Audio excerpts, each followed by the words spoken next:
Maraz. Iflos. Sen ham meni do'stimmisan? Menga qara.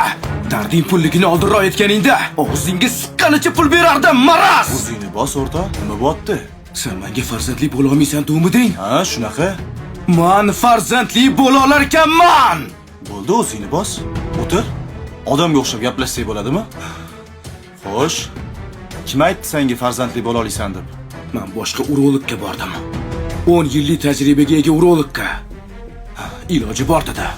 Qanaqa qilib bolali bo'lishi mumkin? Chet elga olib borib, operatsiya qilaman dedi. Pul kerak dedi. Tushunarli. O'sha doktoring bilan bugun meni ko'rishtira olasanmi? Nima qilmoqchisan? Borganimizda meni doktorligimni indamaysan. Billa boramiz, so'raymiz. Agar men adashgan bo'lsam, yuzimga tupurib ketsang ham roziman.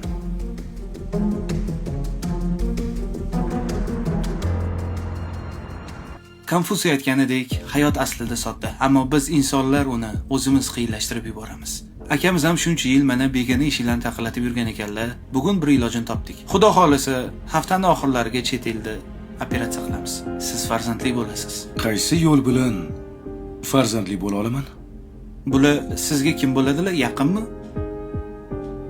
Voy, bu meni yaqin do'stim. Bundan hech qanaqa sir bekitmaganman. Bemalol ishonarli odam, gapiravering. Bu qarindosh urug' degan gap bor.